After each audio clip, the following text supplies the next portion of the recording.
तो आपको आव्यूह में जिस तरीके से बताऊंगा, देखिएगा आव्यूह और सारणिक से कोई सवाल कभी बाहर जाने वाला नहीं है। जो यहाँ पढ़ाया जाएगा, जो आपको दिया जाएगा वो सबसे बेस्ट दिया जाएगा, सबसे खतरनाक दिया जाएगा। चलिए, कि आपके घर में शादी का प्रोग्राम पड़ जाता है, ठीक है, शादी का प्रोग्राम पड़ गया, या मान लो कोई छोटा मोटा फंक्शन आपके घर में पड़ गया, उस फंक्शन में जो टेंट वेंट से सामान आया होता है उसमें आप कुर्सियां कहते हो, कुर्सियां जो लगती है भाई, कुर्सियों को इधर उधर रैंडम थोड़ा फेंक दोगे, ठीक है। राजपूत गर्ल भी एंटर कर चुके हैं चैट में, चलिए ठीक है।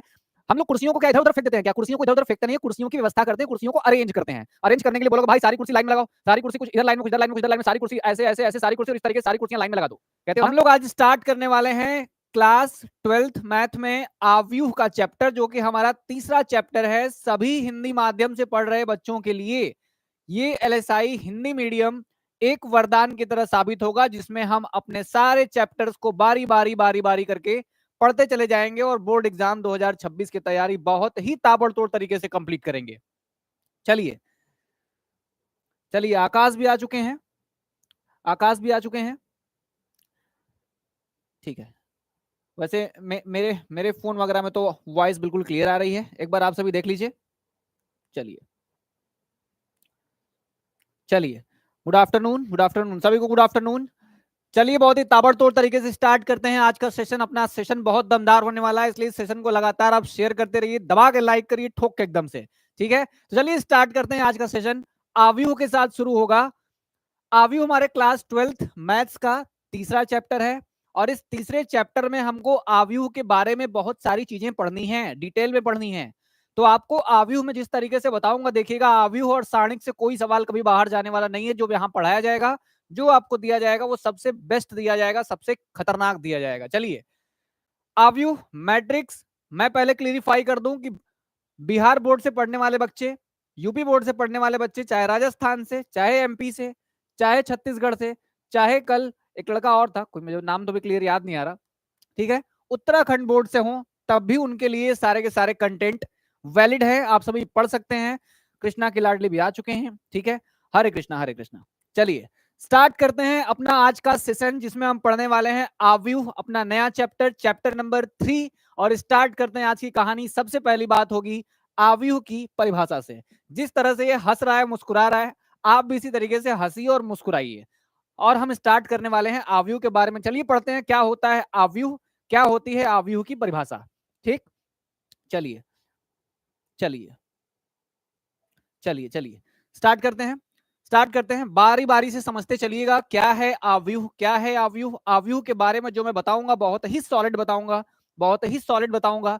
चलिए देखिए बेटा, देखिए मान लीजिए कि आपके घर में एक शादी का प्रोग्राम पड़ जाता है, ठीक है, शादी का प्रोग्राम पड़ गया, या मान लो कोई छोटा मोटा फंक्शन आपके घर में पड़ गया। उस फंक्शन में जो टेंट वेंट से सामान आया होता है उसमें आप कुर्सियां कहते हो, कुर्सियां जो लगती हैं भाई, कुर्सियों को इधर उधर रैंडम थोड़े फेंक दोगे, ठीक है। राजपूत गर्ल भी एंटर कर चुके हैं चैट में, चलिए ठीक है।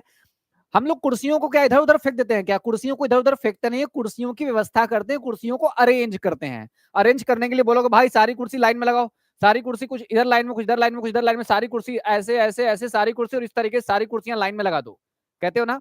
कि कुछ पंक्तियां बनाओ, कुछ स्तंभ बनाओ, इस तरीके से सबको सबको अरेंज कर दो, यही करते हो ना। ये कहते हो कि चलो इस तरीके से इस तरीके से इस तरीके से 3 लाइन हो गया, अब चलो 3 लाइन में कुर्सियां इधर इधर इधर लगा के रख दो, सारी कुर्सियां अलग अलग लग जाएंगी। तो आप कहोगे, जैसे मान लो एक कुर्सी यहां लगा दी, एक कुर्सी यहां लगा दी, कुर्सी यहां लगा दी, एक यहां लगाया, एक यहां लगाया, एक यहां लगाया, एक यहां लगाया, एक यहां लगाया, एक यहां लगाया, एक यहां लगाया, एक यहां लगाया, एक यहां लगाया, 3 चौके 12। मैंने 12 कुर्सियां बेटा टेंट से मंगाई थी, मैंने 12 कुर्सी मंगाई थी। ये पता नहीं कौन से शादी का फंक्शन है जिसमें केवल 12 लोग हैं, लेकिन मुझे नहीं पता। इसमें मैंने 12 कुर्सियां मंगाई हैं, और इस 12 कुर्सियों को मैंने ऐसे 3 लाइन में और 4 बेड़े बेड़े लाइन में रख दिया है, ठीक है भाई। मैंने देखो 4 कैसे रखा है, 4 खड़ी खड़ी लाइन में रखा है, देखो इस तरीके, 4 ऐसे लेटी हुई लाइन में रखा है, और 3 लाइनें मैंने खड़ी खड़ी बनाई है ना। इन खड़ी लाइनों को बेटा बोलते हैं क्या? स्तंभ। क्या बोलते हैं? स्तंभ। खड़ी लाइनों को क्या बोला जाता है? स्तंभ। और लेटी हुई लाइनों को क्या बोलते हैं बेटा? पंक्ति। क्या बोलते हैं? पंक्ति, ठीक है। तो आप जब भी किसी चीज की व्यवस्था करते हो, जब भी आप किसी चीज की व्यवस्था करते हो, तो उस, ठीक है, जब भी किसी चीज की व्यवस्था की जाती है, जब भी किसी चीज की व्यवस्था की जाती है, तो उस व्यवस्था में कुछ स्तंभ बनते हैं और कुछ पंक्ति बनते हैं। ये तो हो गई शादी में कुर्सियों की व्यवस्था, किसी फंक्शन में कुर्सियों की व्यवस्था ऐसे की जाती है। लेकिन यहाँ कोई शादी नहीं है, यहाँ कोई फंक्शन नहीं है, यहाँ ये गणित है, ये मैथ्स है, ठीक। और इसमें क्या करना है बेटा? इसमें आपको संख्याओं से खेलना है। किससे खेलना है? संख्याओं से खेलना है। अगर अगर आप क्या करिए, एक बड़ा सा डिब्बा बनाइए, ये एक डिब्बा है, बड़ा ब्रैकेट है, इस बड़े ब्रैकेट के अंदर आप नंबर्स को रख दीजिए। मान लीजिए आपने नंबर्स रख दिया इस तरीके से 3, 2 और 4 रख दिया, 4, 6 और 1 रख दिया, ऐसे आपने नंबर्स इसके अंदर रख दिए, नंबर रख दिए। अब मैं कह रहा हूं कि जो नंबर की व्यवस्था किए हैं आप, तो ये व्यवस्था कुछ पंक्ति में हुई होगी और कुछ स्तंभ में हुई होगी। तो कितने स्तंभ है इसके पास? 1, 2 और 3। जितनी खड़ी खड़ी लाइनें होती है हमारा स्तंभ होते हैं, और जितनी लेटी हुई लाइनें होती है बेटा, लेटी हुई लाइनें 1, 2 लाइन, दूसरी लाइन, तीसरी लाइन, 3 लाइन लेटी हुई है। मतलब इस आव्यूह, ये क्या बेटा? एक आव्यूह है। जैसे व्यूह रचना करते हो, व्यूह, चक्रव्यूह क्या होता है? चक्रव्यूह अरेंजमेंट होता है ना। चक्रव्यूह क्या है? चक्रव्यूह एक तरीके का अरेंजमेंट है। अरेंजमेंट किसका? सैनिकों का, हाथी का, घोड़े का, इन सब का अरेंजमेंट होता है। तो वैसे ही आव्यूह क्या है? आव्यूह नंबर्स का, यानी संख्याओं का पूरा एक अरेंजमेंट है। ठीक, संख्याओं का पूरा क्या बेटा? एक अरेंजमेंट है। ठीक, चलिए, बिल्कुल कराया जाएगा क्वेश्चन, बिल्कुल कराया जाएगा, जरूर कराया जाएगा क्वेश्चन, चिंता मत करिए, एकदम क्वेश्चन जरूर कराया जाएगा। ठीक है, देखिए हमने कहा कि पूरी की पूरी एक व्यवस्था करनी है। किसकी व्यवस्था करनी है बेटा? संख्याओं की व्यवस्था करनी है। किसकी करनी है? संख्याओं की व्यवस्था करनी है। और अगर ये संख्याओं की व्यवस्था आप कुछ पंक्ति में और कुछ स्तंभ में कर दोगे, तो आप इसे ही बोलेंगे क्या बेटा? एक आव्यूह। दिखाने का क्या तरीका होता है? आव्यूह को दिखाते कैसे हैं? ऐसे बड़े ब्रैकेट में क्या लिखते हैं? ए लिख दिया अगर, तो ए हमारा क्या हो गया बेटा? ए एक आव्यूह है। क्या है? एक आव्यूह है। यानी आव्यूह एक बॉक्स होता है। आव्यूह एक बॉक्स होता है। उस बॉक्स के अंदर क्या भरे होते हैं बेटा? संख्याएं भरी होती हैं। वो संख्याएं कुछ स्तंभों में होती हैं और कुछ पंक्तियों में होती है ना। चलिए देखिए, अगर मैं कह रहा हूं कि मैंने एक संख्या यहां, एक संख्या यहां, एक संख्या यहां, एक यहां, एक यहां, एक यहां, एक यहां, एक यहां और एक यहां रख दिया, ठीक है, तो मैंने कितनी संख्याएं रखी हैं? 3 पंक्ति बनाई है, 3 मैंने पंक्ति बनाई है, और 3 ही मैंने क्या बनाया बेटा? स्तंभ बनाए हैं। तो 3 पंक्ति और क्या बना दिए? 3 स्तंभ बना दिए। तो 3 पंक्ति 3 स्तंभ का मतलब कितने अवयव हो गए इसके अंदर? कितने लोग बैठेंगे? 9 लोग बैठेंगे। यहां देखिए, यहां कितनी कुर्सियां मैंने लगाई थी? 12 कुर्सियां। 12 कुर्सियों को मैंने देखिए एक पंक्ति, दो पंक्ति, तीन पंक्ति, चार पंक्ति, 4 पंक्ति में लगाया। और स्तंभ कितने लगाया बेटा? 1, 2 और क्या लगाया? 3 लगाया। 4 पंक्ति 3 स्तंभ, 4 तिहाई कितना हो गया? 12।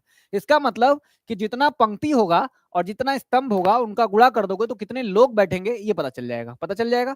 तो ये बात होती है कि आप पंक्ति और स्तंभ से बैठने वाले लोगों की संख्या कैसे निकालते हो। तो अब सब भूल जाइए आप। आव्यूह क्या है?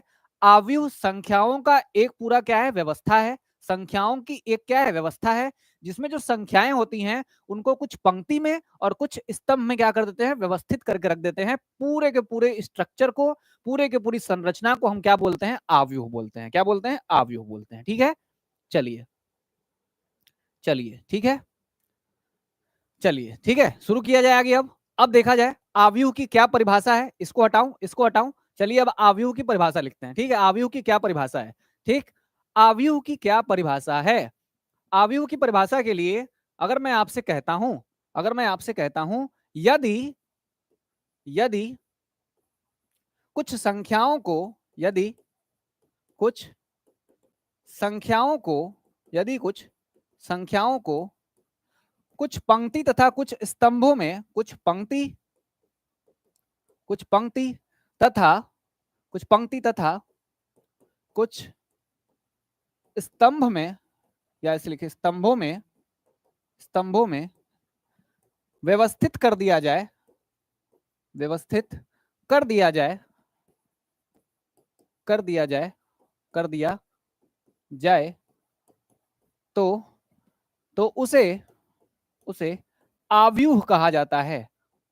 आव्यूह कहा जाता है। क्या बोलते हैं बेटा? आव्यूह बोलते हैं। क्या बोलते हैं? आव्यूह बोलते हैं। इसे दिखाते किससे बच्चा? इसे दिखाएंगे किससे? इसे बड़े ब्रैकेट के अंदर ए से प्रदर्शित किया जाता है। ए से प्रदर्शित, जरूरी नहीं कि ए ही लिखिए, कोई भी लिख सकते हो, बस बड़े ब्रैकेट में प्रदर्शित किया जाता है। ठीक है, इसे ए से प्रदर्शित किया जाता है। प्रदर्शित किया किया जाता है। किससे दिखाते हैं? इसे कैपिटल ए से क्या किया जाएगा? बड़े ब्रैकेट के अंदर कैपिटल ए लिखो, चाहे बी लिखो, चाहे सी लिखो, बस कैपिटल ए, यानी कि कैपिटल वाला ब्रैकेट होना चाहिए, बड़ा वाला ब्रैकेट होना चाहिए, इस तरीके से होना चाहिए, से प्रदर्शित किया जाता है। जैसे जैसे जैसे हम कहें अगर, तो जैसे में क्या है बेटा? हमारे पास मान लीजिए ए एक आव्यूह है। इस आव्यूह के अंदर कुछ लोग बैठ गए, बैठेंगे कैसे? कुछ पंक्ति में बैठेंगे और कुछ स्तंभ में बैठेंगे। मान लो यहाँ 2, 4, 3 बैठ गए, 4, 2, 4 बैठ गए, 4, 1, 2 बैठ गए, और यहाँ मान लो 2 4 और कौन बैठ गया बेटा 6 बैठ गया। तो बताओ इसके पास कितनी पंक्ति कितने स्तंभ, इसके पास क्या है बेटा, इसके पास कितनी पंक्ति हो गई। पंक्ति के लिए देखना पड़ता है लेटी हुई लाइनें और स्तंभ के लिए खड़ी लाइनें। स्तंभ देखो, स्तंभ खंबे क्या होते हैं, खंबे ऐसे सीधे सीधे होते हैं ना, स्तंभ मतलब खड़े खड़े, पिलर्स पिलर्स हमेशा ऐसे सीधे सीधे होते हैं ना, तो वही बात, यानी सीधी सीधी लाइनें कितनी है, सीधी सीधी लाइनें 4 हैं, कितनी बेटा 4 हैं। तो हम कह सकते हैं कि इसके पास स्तंभ कितने हो गए, इसके पास स्तंभ कितने हो गए 4 हो गए, और इसके पास बेटा पंक्ति कितनी हो जाएगी, तो देखिए इसके पास पंक्ति कितनी हो जाएगी, लेटी हुई लाइनें कितनी है 1 2 और कितनी लाइनें 3, 3 लाइनें लेटी हुई हैं, तो पंक्ति कितनी संख्या हो गई 3 हो गई। तो स्तंभ हो गए 4, स्तंभ हो गए 4 और पंक्ति कितनी हो गई 3 हो गई। तो इस तरीके से आप किसी भी आव्यूह को बता सकते हो कि आव्यूह क्या है। तो आव्यूह पूरी तरीके से संख्याओं की एक व्यवस्था है, उस व्यवस्था को हम लोग कुछ पंक्ति में करते हैं और कुछ स्तंभ में करते हैं। ठीक है, चलिए आगे चलते हैं। आव्यूह के अवयव तथा आव्यूह के क्रम अथवा कोटि। अब आव्यूह के अवयव होंगे क्या, आव्यूह के अवयव क्या होंगे, ठीक है। जैसे ये मानव शरीर है, तो इस मानव शरीर के अवयव क्या क्या है बेटा, इस मानव शरीर के अवयव क्या क्या है, किडनी है, लीवर है, फेफड़े हैं, दिल है, दिमाग है, सब है ना। तो ये सब क्या है बेटा, ये सब इसके अवयव हैं जिससे मिलकर ये बना है, ये इसके क्या है अवयव हैं। तो हम कह रहे हैं कि बताइए आव्यूह किससे मिलकर बना होता है। माना माना माना बेटा हमारे पास क्या है, एक आव्यूह ए है, माना ए बराबर क्या है, ए बराबर नंबर लिखे हैं, मान लो देखो, अच्छा सुनो मेरी बात सुनना आप। ए बराबर, एक चीज मैं आपको पहले ही बता दूं, एक चीज पहले बता दूं, सुन लीजिएगा, तब मैं यहां लिखूंगा, क्योंकि आपको डायरेक्ट लिखूंगा समझ में नहीं आने वाला है। सुनिए, बताइए अगर हम आपसे पूछें, अगर हम आपसे पूछें कि ये वाला दो जो है, ये वाला दो जो है, मैंने जो रेड रेड कलर से गोला कर दिया है, ये रेड कलर का गोला किस पंक्ति में है बेटा और किस स्तंभ में है। मैं आपसे पूछूं कि बताइए किस पंक्ति में है और किस स्तंभ में है, तो याद रखिएगा सबसे पहले क्या देखना होता है, हर जगह हर जगह आप सबसे पहले ये देखेंगे कि पंक्ति कितनी है। हर जगह देखेंगे, पहले क्या देखेंगे, पंक्ति। सबसे पहले किसका नंबर आता है बेटा, पंक्ति का। ये देखना है कि कौन सी पंक्ति है, उसके बाद देखना है कौन सा स्तंभ है। तो दिमाग में बैठा लीजिए कि पहले क्या ध्यान देना है, पहले ध्यान देना है पंक्ति कौन सी है, फिर स्तंभ। यानी सबसे पहले नंबर किसका आता है, पंक्ति का आता है, फिर स्तंभ का आता है। तो बताइए जरा ये किस पंक्ति में है। तो पंक्ति की बात अगर करेंगे तो पंक्ति होती है लेटी हुई लाइनें, लेटी हुई लाइनें पंक्ति होती हैं। तो ये पहली पंक्ति, दूसरी पंक्ति और तीसरी पंक्ति, यानी ये जो दो है वो दूसरी पंक्ति में है। किसमें बेटा, दूसरी पंक्ति में है। और कौन से स्तंभ में है, कौन से स्तंभ में, पहला स्तंभ, दूसरा स्तंभ, तीसरा स्तंभ। तो ये जो है वो पहली पंक्ति में है और पहले ही स्तंभ, सॉरी दूसरी पंक्ति में है और पहले स्तंभ में है। इसका मतलब हम कहेंगे कि ए एक अवयव है, ए एक अवयव है जो दूसरी पंक्ति में है और पहले स्तंभ में है। तो इसका मान कितना होगा, 2 होगा, क्योंकि ये 2 वही है। बताओ ये क्या निकल रहा है बेटा, ये इसके निकल रहे हैं अवयव। क्या निकल रहे हैं, अवयव। किसी भी आव्यूह के अवयव कैसे निकलते हैं, ये देख के निकलते हैं कि वो किस पंक्ति में बैठा है और किस स्तंभ में बैठा है। अगर ये पता कर लोगे तो उसके अवयव निकल जाएंगे। जैसे जैसे मैंने कहा कि ये 3 कहाँ है, ये 3 कहाँ है, तो बच्चे बोलेंगे सर सर ये तो अभी भी दूसरे वाले रो में है, यानी दूसरी वाली पंक्ति में है, ये दूसरी पंक्ति में है। और कौन से स्तंभ में है, देखो पहला स्तंभ, दूसरा स्तंभ, तीसरा स्तंभ, ये दूसरी पंक्ति में है और तीसरे स्तंभ में है। मतलब कि दूसरी पंक्ति है और तीसरे स्तंभ में उसमें बैठा है एक आदमी, किसके बराबर है, 3 के बराबर है। किसके बराबर है बेटा, 3 के बराबर है। तो ये जो मैं निकाल रहा हूं, ये सब क्या निकाल रहा हूं, मैं निकाल रहा हूं आव्यूह के अवयव। ठीक है, आव्यूह के क्या निकाल रहा हूं, अवयव निकाल रहा हूं। ठीक है, चलिए बिल्कुल सही, आकाश का आंसर बिल्कुल सही है, 823 में है। ठीक, अब देखिए बेटा थोड़ा सा स्टाइलिश भी याद रखना पड़ेगा, थोड़ा सा स्टाइल भी फ्लेक्स मारिए आप लोग। ठीक, पंक्ति को क्या बोला जाता है, रो। थोड़ा सा इंग्लिश बोलेंगे तो अंग्रेजों वाली फीलिंग आपको आती रहेगी। ठीक है, चलिए स्तंभ देखिए, स्तंभ को क्या बोलते हैं बेटा, कॉलम बोलते हैं। क्या बोलते हैं, कॉलम बोलते हैं। ठीक है, याद रहना चाहिए। ठीक, पंक्ति बोलेंगे रो को, रो, और कॉलम क्या रहता है, कॉलम ऐसे खड़े खड़े कॉलम रहते हैं। ठीक है ना, जैसे खेत में जो थोड़ा खेती वेती लोग करते होंगे तो लोग अपने खेत में मेड़ी वेड़ी बनाते हैं ना, इस तरीके से, ऐसे मेड़ी बनाते हैं, इस तरीके से ऐसे मेड़ी बनाते हैं। तो वही कॉलम और पंक्ति लोग पहले अच्छे से जानते होंगे, मैं नहीं जानता, मैं नहीं जानता। ठीक है, चलो देखो, तो पंक्ति हो गई और रो हो गया। आपको समझ में आ गया पंक्ति और स्तंभ क्या क्या चीजें हैं। चलिए अब मैं ये कह रहा हूं आपसे, अब मैं आपसे ये कह रहा हूं, बात को सुनिएगा, कि अवयव निकालने होंगे, अवयव निकालने होंगे। तो अवयव में क्या करना होता है, A11 पहला वाला कौन रहेगा बेटा, A11, 11 का मतलब पहली पंक्ति पहला स्तंभ। बताइए ये क्या है, ये दूसरी पंक्ति पहला स्तंभ होगा, होगा कि नहीं, दूसरी वाली पंक्ति पहला स्तंभ। ये कौन सा बेटा, ये तीसरी पंक्ति पहला स्तंभ है कि नहीं है। चलिए आगे आते हैं, अगले पे आते हैं। ये कौन सा बेटा, ये पहली वाली पंक्ति है लेकिन दूसरा स्तंभ है, पहली पंक्ति दूसरा स्तंभ। यहां बताइए दूसरी पंक्ति है, दूसरा स्तंभ, दूसरी पंक्ति दूसरा स्तंभ। यहां आइए तीसरी पंक्ति दूसरा स्तंभ, सही है। अब आगे आते हैं, एक लास्ट पे आते हैं, यहाँ पे आते हैं। यहाँ बताइए, ये आपका क्या है, पहला पंक्ति है, तीसरा स्तंभ है, तीसरा स्तंभ। ये पहला पंक्ति है, सॉरी दूसरा पंक्ति है, कितना बेटा, दूसरा पंक्ति है, और कौन सा, तीसरा स्तंभ। ये क्या है, तीसरा पंक्ति है और तीसरा स्तंभ है। बताइए, सब कुछ क्लियर है आपको, सब कुछ क्लियर है। तो जो मैंने ये सब कुछ ए लिखा है, ये सारे लोग क्या कहे जाते हैं, ये सारे लोग जो कहे जाएंगे वो क्या कहे जाएंगे, आव्यूह के अवयव कहे जाते हैं।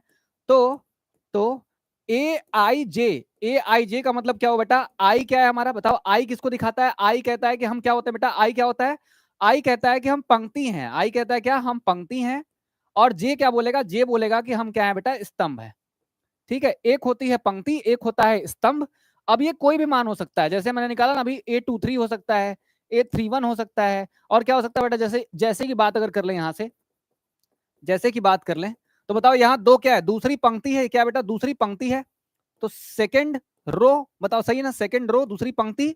और तीसरा क्या है बेटा, तीसरा स्तंभ, तो लिखेंगे थर्ड कॉलम, क्या लिखेंगे बेटा, थर्ड कॉलम लिखेंगे। बताओ सही है ना, देखो दूसरी पंक्ति तो सेकंड रो, थर्ड कॉलम। यहां क्या होगा बेटा, ये क्या हो जाएगा, ये थर्ड रो, ये थर्ड रो है, और क्या बेटा, ये फर्स्ट कॉलम है, क्या है, ये फर्स्ट कॉलम है कि नहीं है, बताओ, थर्ड रो हो गया, और ये क्या हो गया, ये हो गया फर्स्ट कॉलम। बता दिया मैंने, इस तरीके से चीज एकदम सिंपल है ना। कौन सी पंक्ति कौन सा स्तंभ, तो बताइए, तीसरी पंक्ति पहला स्तंभ, दूसरी पंक्ति तीसरा स्तंभ। यहाँ आई और जे लिखा है तो समझ जाइए कि ये आई क्या दिखा रहा है, पंक्ति को। पहला वाला आदमी हमेशा पंक्ति दिखाता है, दूसरा वाला आदमी हमेशा क्या दिखाएगा, स्तंभ दिखाएगा। बताइए क्लियर है कि नहीं है, आई रो जे कॉलम, बिल्कुल कान्हा की लाडली का आंसर बिल्कुल सही है। चलिए, सत्यम जोशी, ऑल कॉन्सेप्ट क्लियर, बिल्कुल सही। चलिए, समझ में आ गया आपको आव्यूह के अवयव क्या होते हैं, जो ये A11 A22 A33 A12 A21 ये सब लिखे हुए हैं, ये सारे के सारे लोग क्या है बेटा, आव्यूह के अवयव हैं, सारे के सारे क्या हैं, आव्यूह के अवयव हैं। ठीक है, ठीक है, ठीक है, क्लियर है, बिल्कुल सही। चलिए, ठीक है, सब कुछ क्लियर है। अब यहां बता दीजिए, अच्छा बताइए, सिंपल सी बात अगर आपसे और पूछी जाए कि किसी भी आव्यूह के कितने अवयव होंगे, ये निकालना रहेगा, तो क्या करोगे। ठीक है, आव्यूह के कितने अवयव होते हैं, किसी भी आव्यूह के कितने अवयव होंगे, ये निकालना होगा तो क्या करोगे। देखो स्टार पॉइंट, किसी आव्यूह के अवयव बराबर, किसी आव्यूह के, किसी आव्यूह के कुल अवयव बराबर, आव्यूह के कुल अवयव बराबर कितने हो जाएंगे बेटा, कुल अवयव जब निकालने होंगे तो कुल अवयव जो होता है वो पंक्ति कितनी है वो, और स्तंभ कितने हैं वो, उनका गुणा कर दोगे तो बताओ नहीं निकल जाएगा क्या, निकल जाएगा ना।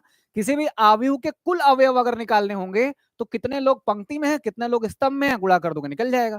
तो किसी भी आव्यूह के अगर आपको निकालने रहेंगे, हाँ बिल्कुल सही, कान्हा की लाडली का आंसर बिल्कुल सही है कि रो इंटू कॉलम करेंगे तो टोटल एलिमेंट पता चल जाते हैं, यानी पंक्ति और स्तंभ का गुणा कर देंगे तो कुल आव्यूह के अवयव निकल के आ जाएंगे। ठीक है, चलिए, अब एक हेडिंग इसमें और लिखी हुई है जिसको हम लोग ध्यान नहीं दे रहे अभी, आव्यूह की क्रम अथवा कोटि भी पूछा गया है कि आव्यूह का क्रम क्या होता है या आव्यूह की कोटि क्या होती है, जिसे हम लोग आव्यूह का ऑर्डर कहते हैं। क्या बोलते हैं बेटा, ऑर्डर, कि कितने ऑर्डर का मैट्रिक्स है, मतलब आव्यूह है, मैट्रिक्स मतलब होता है ग्लिचिंग, ठीक, किसी चीज की रचना करना। ठीक है, देखिए आव्यूह का कितना ऑर्डर है या आव्यूह की कितनी कोटि है, ये निकालने के लिए आपको क्या करना पड़ेगा, आव्यूह का, आव्यूह का क्रम अथवा अथवा कोटि बराबर, क्रम अथवा कोटि बराबर पंक्ति गुणे स्तंभ। पंक्ति लिखिए पहले कितनी है वो लिखिए, और फिर क्या कर दीजिए बेटा, स्तंभ कर दीजिए, तो आपका क्या निकल के आ जाएगा, आव्यूह का क्रम आ जाएगा, या आव्यूह की क्या आ जाएगी, कोटि आ जाएगी। जैसे ये पूछा जाए तो ये कितने क्रम का है या कितनी कोटि की है, तो पहले आप देखिए कि क्या है आपका पंक्ति की संख्या, क्या है स्तंभ की संख्या। इसमें तीन पंक्ति है, तीन पंक्ति है, और क्या है, तीन स्तंभ है। मतलब यहां लिखते हैं हमेशा किसी भी आव्यूह का क्रम अथवा कोटि उसके नीचे यहां लिखा जाता है। तो ये तीन स्तंभ का है, तीन पंक्ति का है, पहले लिखेंगे पंक्ति फिर लिखेंगे स्तंभ। ठीक है, जैसे जैसे जैसे की अगर बात कर ले तो हम तुमको एक आव्यूह देते हैं और बताना कितने क्रम, कितने क्रम या कितने कोटि का है, ये बता दीजिए कितने क्रम या कितने कोटि का है।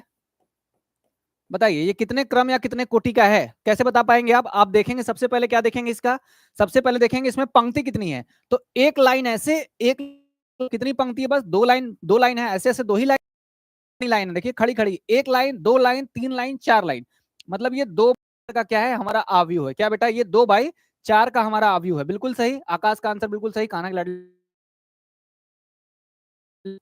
ठीक है, ये 2/4 का हमारा आव्यूह है। तो इस तरीके से हमने आपको बता दिया कि क्या होता है आव्यूह का अवयव, मतलब जो A11, A12, A31 सब दिखाता है कि कौन पंक्ति कौन स्तंभ, ये पंक्ति ये स्तंभ, ये सब क्या होते हैं, आव्यूह का अवयव बताते हैं। क्या बताते हैं, आव्यूह का अवयव बताते हैं। आव्यूह का क्रम या कोटि जानने के लिए, आव्यूह का क्रम या कोटि जानने के लिए आपको सबसे पहले पंक्ति गिनना पड़ेगा और फिर क्या गिनना पड़ेगा, स्तंभ। उन दोनों का मल्टीप्लाई करके चुपचाप उसी आव्यूह के किनारे कहीं नीचे वहां लिख दोगे तो ये हो जाएगा आव्यूह का क्रम या कोटि। मिस्टर शुभम का आंसर बिल्कुल सही है। चलिए, सही है। अब समझ में आ रही चीजें, ज्यादा से ज्यादा आप सेशन को शेयर करिए, क्योंकि जिस तरीके से मैं आव्यूह आपको पढ़ाऊंगा बहुत ही ज्यादा अच्छे तरीके से पूरे कॉन्सेप्ट खोल के रख दूंगा, ठीक है, तो दिक्कत बिल्कुल नहीं होगी आपको। चलिए देखिए आगे। अब बेटा आते हैं ना, आप थोड़ा यहाँ पे थोड़ा सा आप थकेंगे, थकेंगे इसलिए क्योंकि प्रकार एक दो नहीं होते हैं, प्रकार कहीं ज्यादा हैं, प्रकार कहीं ज्यादा हैं, ठीक है। तो आप देख लीजिए, अभी थोड़ा डर जाइए आप अभी से, ठीक है। प्रकार बहुत हैं, देखिए प्रकार बहुत है, और हम लोग यहाँ हैं अभी। मैंने जल्दी कर दिया था कि आप ज्यादा ना डर जाएं, ठीक है, ज्यादा ना डर जाएं। ठीक, अब बच्चे क्या करेंगे, सर थोड़ा डरने के लिए थोड़ा सा वीडियो का स्पीड थोड़ा घटा लेंगे, 0.5 कर देंगे, आप धीरे धीरे बोलने लगेंगे। तो हमारे बोलने या ना बोलने की स्पीड तो आपके हाथ में है ना, ठीक है। टोटल एलिमेंट्स 8, हाँ आकाश का आंसर सही, टोटल एलिमेंट्स 8। अच्छा, स्क्रीनशॉट लेना है, ले लीजिए, बिल्कुल ले लीजिए।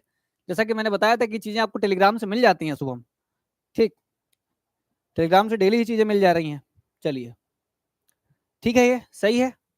चलिए आगे चलते हैं। अब आते हैं आव्यूह के प्रकार पे, आव्यूह के प्रकार पे, ठीक है। मेरी बात को ध्यान से सुनिएगा, बात को बहुत ध्यान से सुनिएगा। आव्यूह के प्रकार कितने हैं, आव्यूह के प्रकार के बारे में बात करेंगे तो सबसे पहला आव्यूह जो हमारे सामने निकल के आ रहा है, जो सबसे पहला आव्यूह हमारे सामने निकल के आ रहा है, वो कौन सा आव्यूह है बेटा, देखिए कौन सा आव्यूह है, ये है क्षैतिज आव्यूह। कौन सा आव्यूह है, ये क्षैतिज आव्यूह है, ठीक है, ये क्षैतिज आव्यूह है। अब क्षैतिज आव्यूह क्या होता है, ये बात जानने के लिए क्या किया जाए, क्षैतिज आव्यूह क्या होता है, देखिए जरा कि क्षैतिज आव्यूह क्या है। हमने कहा कि आप कोई ऐसा, अच्छा क्षैतिज कैसा दिखता है, क्षैतिज का मतलब ऐसे, क्षैतिज का मतलब इस तरीके से, ये क्षैतिज होता है। और इस तरीके से रहेगा तो ये क्या होता है बेटा, ऊर्ध्वाधर, ये ऊर्ध्वाधर होता है, ठीक है। ये होता है क्षैतिज, मतलब तुमको अगर कोई चीज ऐसे दिख रही है तो क्षैतिज है, ऐसे दिख रही है तो ऊर्ध्वाधर है, ठीक है। ऐसे दिख रहे तो क्षैतिज, ऐसे दिखे तो ऊर्ध्वाधर, ठीक, बात समझ गए। इस तरीके से, कैसे, इस तरीके से दिखे तो क्षैतिज, इस तरीके से दिखे तो ऊर्ध्वाधर, बात समझ में आ गई। चलिए, हम ये कह रहे हैं कि कोई आव्यूह अगर तुमको ऐसी दिख रही है, ऐसे ऐसे डिब्बे में दिख रही है, ऐसे दिख रही है तो वो क्षैतिज है। और अगर ऐसे दिख रही है तो क्या दिखेगा बेटा, कैसा दिखेगा, ऊर्ध्वाधर दिखेगा। अब बताइए ऐसा कब दिखेगा, आपको आव्यूह बनाने के लिए कुछ पंक्ति चाहिए और कुछ स्तंभ चाहिए। मैं ये कह रहा हूं कि बताइए ये आव्यूह किस, ये किस तरीके का आव्यूह आपको दिख रहा है, बताइए इसका क्रम क्या है और इस आव्यूह का क्रम क्या है, बता दीजिए, सोच के बताइए। दोनों आव्यूह का क्रम क्या क्या है, कौन बता पाएगा इन दोनों का आव्यूह का क्रम क्या है। पहले वाले का क्रम कितना है, इसमें पंक्ति कितनी है, पंक्ति बेटा कितनी है, 2 ही है। और स्तंभ कितने हो गए, 4 हो गए ना। यहां देखिए, यहां स्तंभ कितने हैं, 2 ही हैं। पंक्तियां कितनी है, पंक्तियां पहले की नहीं है, पंक्तियां पहले 4 हैं, फिर कितनी है, 2 है ना। देखिए ऐसे हैं, मैंने कहा कि पहले वाले में, हाँ ठीक ठीक है, ठीक है, ठीक है। देखिए ध्यान से समझिए, हमने कहा कि अगर अगर आप ऐसे बनाना चाहते हैं, ऐसे बनाना चाहते हो तो ज्यादा ऐसे से चलना पड़ेगा ना। तो ऐसे ऐसे ऐसे ऐसे ऐसे से चलोगे तो क्या बनेगा, ये क्या बन रहा है, ये स्तंभों की संख्या ज्यादा हो रही है। और अगर तुमको ऐसे चलना है तो ऐसे ऐसे ऐसे ऐसे ऐसे से चलना पड़ेगा। तो ये देखो, ये पंक्तियों की संख्या ज्यादा हो रही है। तो जब स्तंभों की संख्या ज्यादा हो जाए, पंक्तियों की संख्या कम रहे, तो उसे बोलते हैं क्षैतिज आव्यूह। और अगर अगर क्या बेटा, अगर पंक्तियों की संख्या ज्यादा हो जाए और स्तंभों की संख्या कम हो जाए तो उसे बोलेंगे ऊर्ध्वाधर आव्यूह। बताओ सही है, ठीक है ना। परिभाषा तुरंत लिख देंगे हम, परिभाषा तुरंत लिख देंगे। क्या लिखी जाए परिभाषा में, देखिए परिभाषा में क्या लिखते हैं, यदि किसी आव्यूह में, यदि किसी आव्यूह में, आव्यूह में स्तंभों की संख्या, स्तंभों की संख्या, संख्या पंक्तियों से ज्यादा हो, पंक्तियों पंक्तियों से ज्यादा हो, ज्यादा हो, तो उसे, तो उसे क्षैतिज आव्यूह कहते हैं, क्षैतिज आव्यूह कहते हैं। बेटा मैथ को फील करो, ठीक है, मैथ को फील करो। जब मैथ फील होने लगेगी ना, तुम्हें सब दिखने लगेगा अपने आंख से कि क्षैतिज का मतलब ऐसे होता है, क्षैतिज का मतलब ऐसे होता है, और इस तरीके से आव्यूह बनने चाहिए।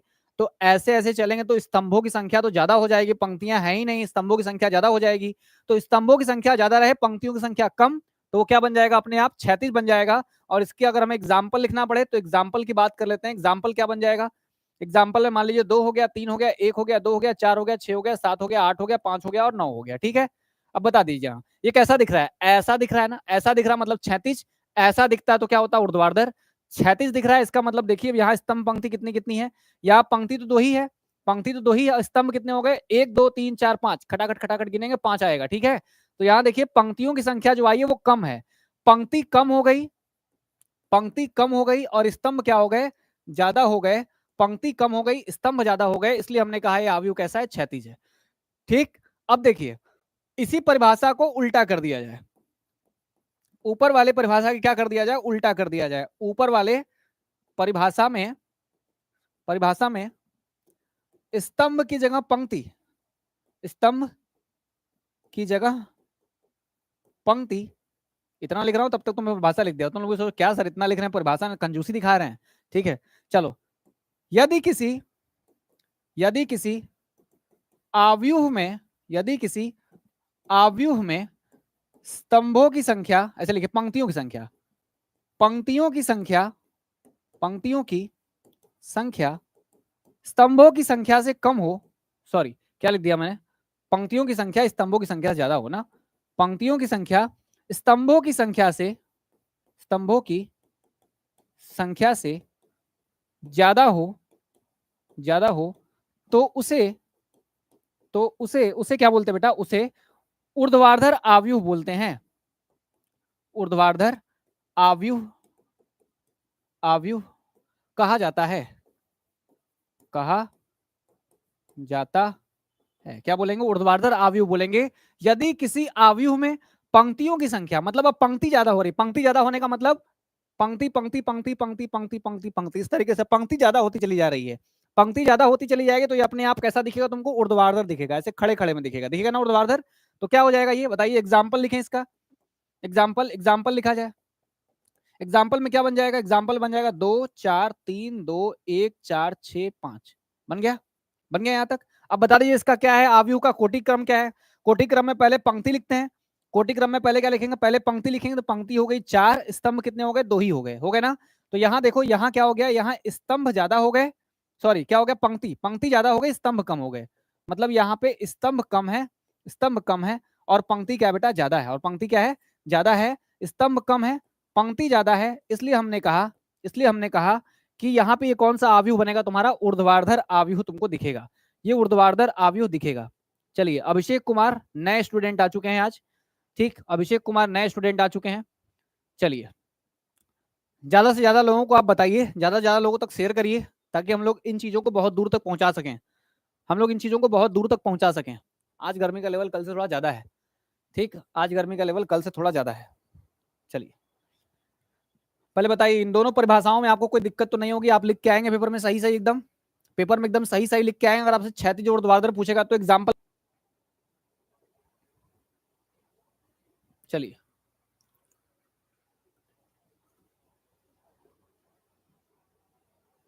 चलिए अभिषेक बिहार से हैं, बिहार से हैं। हमने पहले ही बताया कि ये सारी चीजें हमारे बिहार, उत्तर प्रदेश, राजस्थान, एमपी, छत्तीसगढ़, उत्तराखंड सारे ही बच्चों के लिए है जो कि हिंदी माध्यम से अपनी पढ़ाई कर रहे हैं। ठीक है, हिंदी माध्यम से पढ़ाई कर रहे हैं। चलिए आगे चलते बेटा, वर्ग आव्यूह पे चलते हैं। किस पे आते हैं बेटा? वर्ग आव्यूह पे। वर्ग तो पहले से ही जानते हैं, बचपन से जानते हैं वर्ग क्या होता है। ऐसी आकृति जिसकी चारों भुजाएं आपस में क्या होती हैं? बराबर होती हैं, उसको बोलते हैं वर्ग। देखो, अगर तुमको आव्यूह ऐसा दिखेगा, ऐसा दिखेगा, या तुमको आव्यूह ऐसा दिखेगा, ऐसा दिखेगा, तो इसको बोलते थे ऊर्ध्वाधर हो गया। क्या बोलते थे बेटा? ऊर्ध्वाधर बोल दिए। इसको तुमने कह दिया कि ये क्या है बेटा? ये क्या है? ये क्षैतिज है, ये क्षैतिज बोल दिए इसको, इसको क्षैतिज बोल दिए। देखोगे तो ये भी एक आयत है। क्या है ये? आयत, जिसकी आमने सामने की भुजाएं बराबर होती हैं उसको आयत बोलते हैं, बोलते हैं ना, उसको आयत बोलते हैं। इसमें आमने सामने की भुजाएं क्या हो गई बेटा? बराबर हो गई, इसको आयत बोलेंगे। इसमें भी तो आमने सामने की भुजा बराबर हो रही है, इसको भी आयत बोलेंगे। तो वर्ग किसको बोला जाता है? वर्ग उसको बोलते हैं जो पूरा का पूरा इस तरीके से आता है और यहां तक ऐसे बराबर हो जाता है, चारों भुजाएं आपस में बराबर होती हैं। तो ऐसा आव्यूह जिसमें न तो पंक्ति स्तंभ से ज्यादा है, न तो स्तंभ पंक्ति से ज्यादा है, इसका मतलब स्तंभ पंक्ति आपस में क्या है? बराबर है। बताओ, 3 पंक्ति 3 स्तंभ अगर बैठ जाए, अगर बताओ इधर एक ही लाइन में 10 कुर्सी यहां लगा दी है और दूसरी लाइन में 10 कुर्सी यहां लगा दी है, तो पूरी रेलगाड़ी की तरह कुर्सी नहीं दिखेगा, लंबा सा रेलगाड़ी जैसा कुर्सी दिखने लगेगा। तो ये वर्ग थोड़े रहेगा, ये तो आयत हो गया, आयत हो गया। अब तुम कहते हो 3 कुर्सी यहाँ, 3 कुर्सी यहाँ, 3 कुर्सी यहाँ, तो पूरा ऐसे तुमको ऐसे दिखेगा, ऐसे ऐसे ऐसे दिखेगा, ये पूरा रहेगा वर्ग। ऐसा आव्यूह जिसके अंदर स्तंभ और पंक्ति की संख्या आपस में क्या रहती है, बराबर होती है, उसे बोलते हैं वर्ग आव्यूह। ठीक है, हाँ बिल्कुल सही आंसर जई ने भी दिया है। 2x2, 3x3, 4x3, 4x4 का आव्यूह जो रहेगा उसको क्या बोलेंगे, वर्ग आव्यूह। तो लिखेंगे परिभाषा, परिभाषा लिखेंगे ऐसा आव्यूह, ऐसा आव्यूह। देखो बेटा, अगर आपको बहुत अच्छे तरीके से आपको आव्यूह जान जाना है, तो आपको एक काम करना पड़ेगा, आव्यूह की परिभाषाएं एकदम जबरदस्त याद रखनी पड़ेंगी, ठीक, भूलना एकदम नहीं है। ऐसा आव्यूह जिसके स्तंभ और पंक्ति की संख्या, स्तंभ और पंक्ति की संख्या, पंक्ति की संख्या समान हो, पंक्ति की संख्या समान हो। आज मैं पहले क्या करूंगा, आज मैं आव्यूह की सारी थियरी खत्म कर दूंगा। ठीक है, आव्यूह की सारी थियरी, क्योंकि आव्यूह में क्या है, डायरेक्ट सवाल स्टार्ट नहीं होते हैं। आव्यूह में पहले क्या होता है बेटा, आव्यूह में सबसे पहले आपको थियरी पढ़नी होती है, क्योंकि एग्जाम में सवाल के साथ साथ परिभाषाएं भी लिखने को आती हैं। तो सबसे पहला जो आज का लेक्चर होगा, ये आव्यूह की सारी परिभाषाएं खत्म कर देगा। इसके बाद जो आते रहेंगे वो इक्का दुक्का परिभाषा आती रहेगी, वो वहीं पर सवाल लगा के खत्म हो जाएंगे। लेकिन आज के टॉपिक में सारी परिभाषाओं का खात्मा कर देंगे। ठीक है, देखिए, ऐसा आव्यूह जिसके स्तंभ और पंक्ति की संख्या आपस में क्या हो, समान हो, उसे क्या बोलेंगे, उसे वर्ग आव्यूह कहते हैं। उसे क्या बोलते हैं बेटा, वर्ग आव्यूह कहते हैं। उसे वर्ग आव्यूह कहा जाता है, वर्ग आव्यूह कहा जाता है। जैसे जैसे की बात करें तो जय ने जैसे बताया कि जैसे कि अगर बात करेंगे सर, जैसे एग्जाम्पल बना लेते हैं, 2 बना लिया, 4 बना लिया, 4 बना लिया, 2 बना लिया, कितने का आव्यूह है ये, 2 पंक्ति 2 स्तंभ है। ठीक, यहां मान लीजिए 1 2 3 बना लिया, 4 6 7 2 8 9 बना लिया, गंदा लिख रहा हूं ना, 2 4 6 7 2 4 7 2 4 2 1 और 3 बना दिया। तो बताओ यहाँ कितनी पंक्ति कितने स्तंभ, 3 पंक्ति 3 स्तंभ। उसी तरीके से अगर कोई आदमी 4x4 का बना दे, 5x5 का मतलब 5 पंक्ति 5 स्तंभ, 4 पंक्ति 4 स्तंभ, या 6x6 का बना दे, और ईटीसी मतलब आगे जितने भी आव्यूह बने उसमें बस पंक्ति और स्तंभ अगर आपस में बराबर हैं तो उसको बोला जाएगा वर्ग आव्यूह। क्या बोला जाएगा, वर्ग आव्यूह बोला जाएगा। कौन सा आकाश आपको समझ में नहीं आया, आकाश आपको कौन सा समझ में नहीं आया, ठीक है, कौन सा आपको समझ में नहीं आया, चलिए तो थोड़ा बड़ा लिखने का ट्राई करेंगे। ठीक है,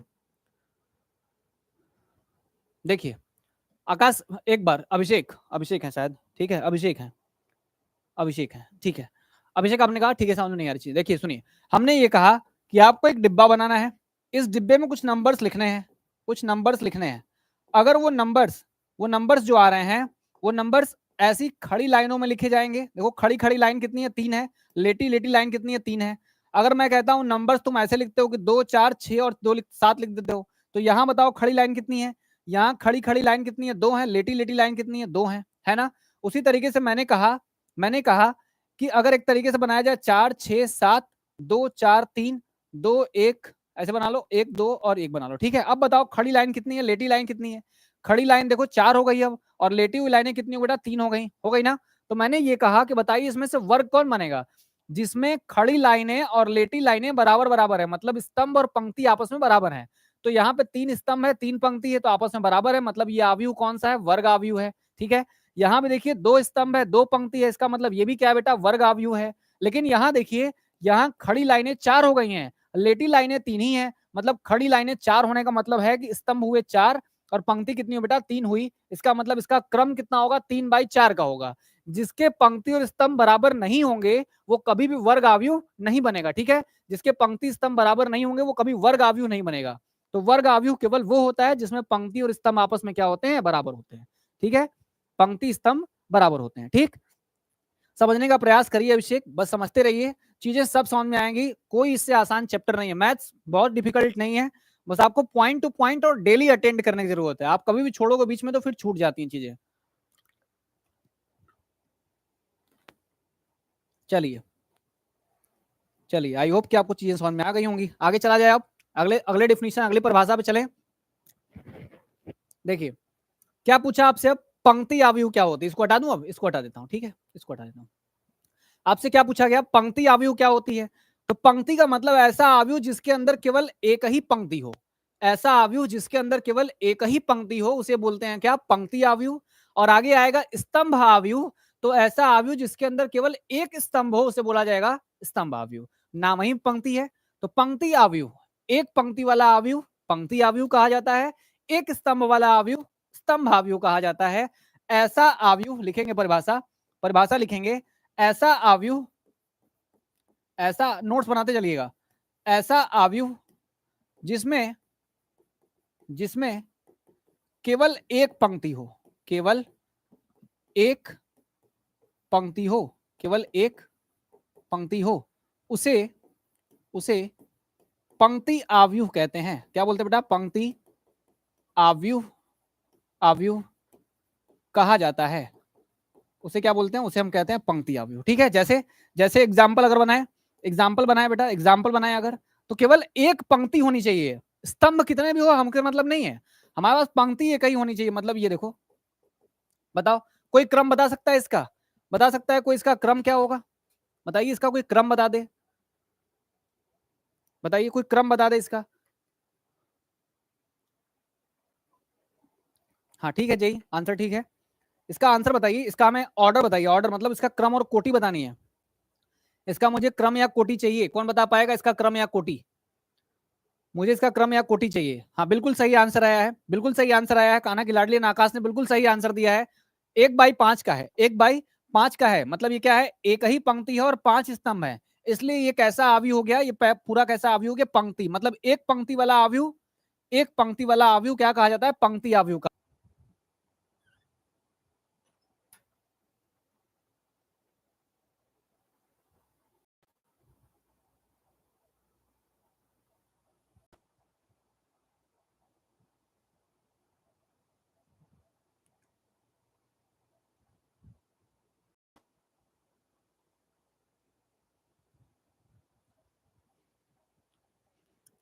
एक बार आप सभी चेक करिए, क्या अभी नेटवर्क का इशू आ रहा है?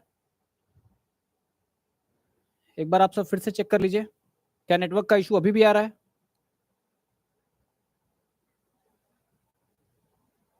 अब तो नहीं आ रहा होगा नेटवर्क का इशू, एक बार कमेंट करिए। माफ करिएगा भाई लोग, नेटवर्क का शायद कुछ इशू था, मैंने अब रिजॉल्व करा लिया है। ठीक है,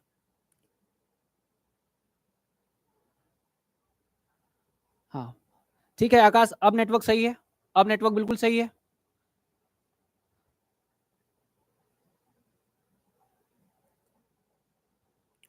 चलिए फटाफट बताइए, अब नेटवर्क बिल्कुल सही आ रहा तो हम लोग आगे आगे शुरू करें। अब एक बार आप लोग क्लियर कर दीजिए, अपने साइड से क्लियर करिए।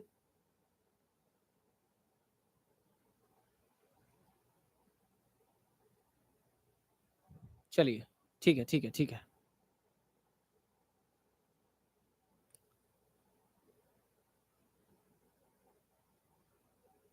चलिए कोई बात नहीं, कोई बात नहीं, कोई बात नहीं, सब आएंगे।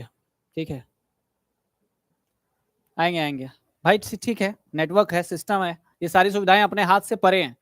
अपने हाथ में ये है कि हम पेन पकड़ सकते हैं, काम कर सकते हैं, इसमें ग्लिचेस नहीं आएंगे। लेकिन ये सिस्टम है, ये कहाँ से हवाई नेटवर्क है, इसमें कुछ किया नहीं जा सकता है। ठीक है, ये सब तो आता जाता रहता है। ठीक, ये सब तो बस, नहीं नहीं आपका डाटा खत्म नहीं हुआ है। ठीक, शायद कुछ इशू रहा होगा, लैन केबल का इशू था, मैंने रिजॉल्व करा लिया है, हो गया है। ठीक है, चलिए देखिए, ऐसा आव्यूह जिसमें केवल एक ही स्तंभ, उसे क्या बोला गया बेटा? उसे बोला गया स्तंभ आव्यूह। क्या बोला गया? स्तंभ आव्यूह बोला गया। स्तंभ आव्यूह की एक एग्जांपल मैंने आप सभी से बोला लिखने के लिए, स्तंभ आव्यूह का एक एग्जांपल लिखने के लिए बोला। एग्जांपल कैसे लिखो? स्तंभ मतलब एक ही स्तंभ होना चाहिए, तो 1 2 3 4 और क्या मान लीजिए 5 मान लीजिए। ठीक है, मान लिया, तो अब बता दीजिए इसका कितना कोटि कितना हो गया, इसका क्रम या कोटि कितना हो गया? 5। तो इसमें पंक्ति है, स्तंभ एक ही है, इसलिए इसको बोला जाएगा क्या? स्तंभ आव्यूह बोला जाएगा। क्या बोला जाएगा? स्तंभ आव्यूह। ठीक है, स्तंभ आव्यूह। ठीक है, चलिए आगे आते हैं, आगे आते हैं हम। शून्य अथवा रिक्त आव्यूह, शून्य अथवा रिक्त आव्यूह क्या होता है? तो नाम ही जिसका, जिसके नाम में क्या बेटा? शून्य है और रिक्त है मतलब खाली है। तो ऐसा आव्यूह जिसमें जो अवयव हैं वो पूरी तरीके से क्या है बेटा? शून्य है।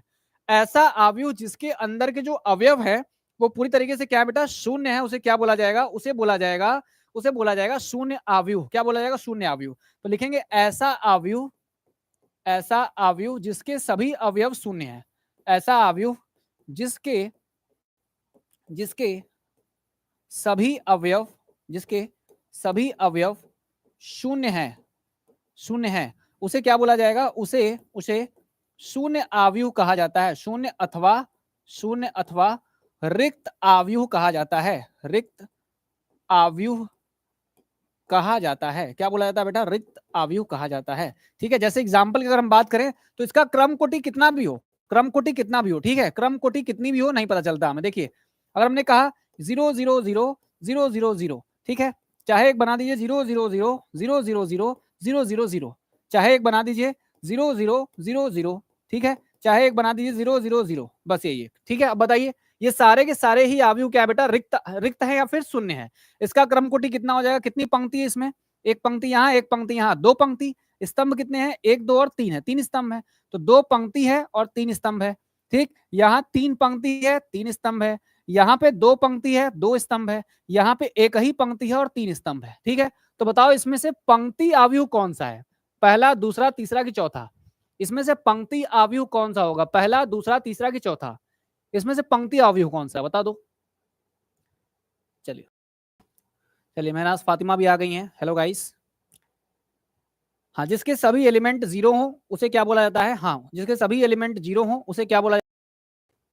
हाँ, जीरो अवयव बोलते हैं। ठीक है, चलिए चौथा वाला आपसे बना रहे डी, डी ऑप्शन मतलब। हाँ ठीक है, चलिए आप नए स्टूडेंट हैं, महनाज फातिमा नई स्टूडेंट है। चलिए आपका स्वागत है हमारे इस चैनल पे, जहां हम लोग क्लास 12th हिंदी मीडियम के लिए सभी बोर्ड वाले, यानी कि जो भी यूपी बोर्ड, बिहार बोर्ड से पढ़ रहे, कहीं से आप पढ़ रहे हैं, हिंदी मीडियम से पढ़ रहे हो, तो आपके लिए सारी चीजें हैं, आप लगातार पढ़िए। देखिए ये क्या है? यही हमारा, हमने सही बताया, आप लोगों ने सबका सही आंसर है कि लास्ट वाला जो है वही पंक्ति अवयव है, क्योंकि उसमें बस एक ही पंक्ति है। ठीक, ये सारे के सारे क्या बेटा? शून्य अवयव हैं। चलिए आगे चलते हैं। अब बोला गया हमसे कि आयताकार अवयव बताइए। जो वर्ग नहीं है वही आयत है, जो वर्ग नहीं है वो क्या बेटा? आयत है। यानी कि जो वर्गाकार नहीं है, जो वर्गाकार नहीं है मतलब जिसमें स्तंभ और पंक्ति बराबर नहीं है, जिसमें स्तंभ और पंक्ति कभी आपस में बराबर नहीं होंगे, वो क्या बन जाएगा? वो बन जाएगा आयताकार। तो ऐसा अवयव जिसके स्तंभ और पंक्ति आपस में बराबर नहीं होते उसे क्या बोलते हैं? आयताकार अवयव बोला जाता है। क्या बोलते हैं? आयताकार अवयव। ऐसा अवयव लिखिए, ऐसा अवयव, मैं परिभाषाएं लिख रहा हूं लेकिन आपके देखने के लिए नहीं, बस याद भी करिएगा। ठीक है, ऐसा अवयव जिसके जिसके स्तंभ और पंक्ति, जिसके स्तंभ और पंक्ति आपस में बराबर ना हो, पंक्ति आपस में बराबर ना हो, बराबर न हो। तो ऐसा हमें बनाना है। क्या ऐसा बनाना है? अवयव जिसके स्तंभ और पंक्ति आपस में बराबर न हो, बराबर न हो, उसे क्या बोला जाएगा? आयताकार। अब इसके एग्जाम्पल की अगर हम बात करेंगे आपसे, तो आप एग्जाम्पल बताइए। जैसे जैसे मैं एग्जाम्पल बताइए, एग्जाम्पल क्या होगा? जिसमें स्तंभ पंक्ति बराबर नहीं है, जैसे 2, 4, बताइए ये हो जाएगा कि नहीं हो जाएगा? ये हो जाएगा कि नहीं? बताइए ये क्या है? ये आयताकार है कि नहीं है? ये आयताकार है, ये आयताकार है, और बता दीजिए। हाँ बिल्कुल सही, बिल्कुल सही, ये आयताकार है, बिल्कुल आयताकार है। आयताकार है क्योंकि ये आयताकार क्यों हुआ? क्यों आयताकार हुआ? क्योंकि इसमें पंक्ति कितनी आ रही? पंक्ति आ रही है 3, पंक्ति आ रही है 3, स्तंभ कितने आ रहे हैं? स्तंभ आ रहे हैं 4, स्तंभ आ रहे हैं 4, तो पंक्ति 3 स्तंभ 4, 3/4 का है, तो यानी कि आयताकार है।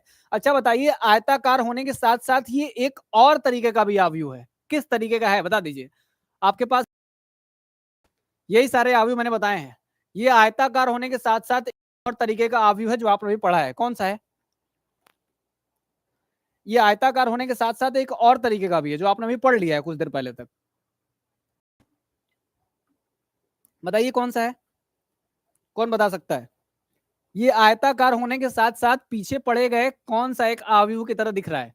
कौन से एक अवयव जैसा है? आयताकार भी है और वो भी है।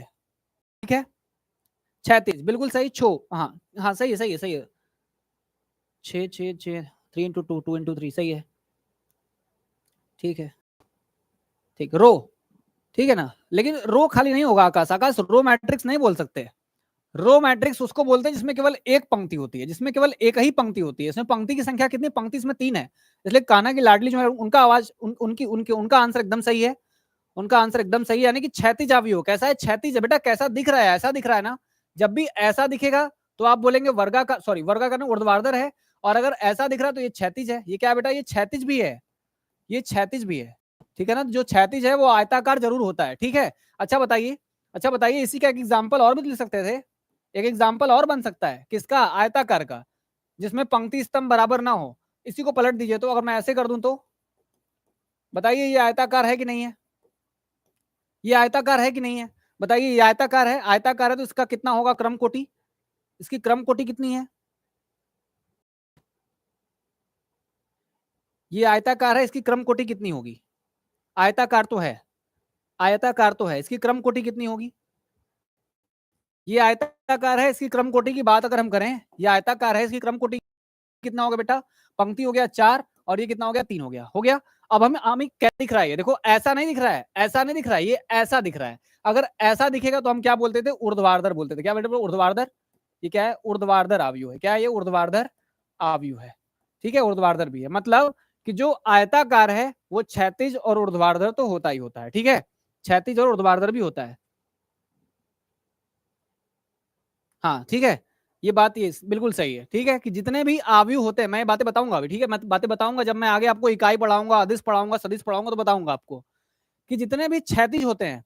देखिए क्षैतिज तो ये भी है, तो जितने भी क्षैतिज हैं वो आयताकार तो हैं ही।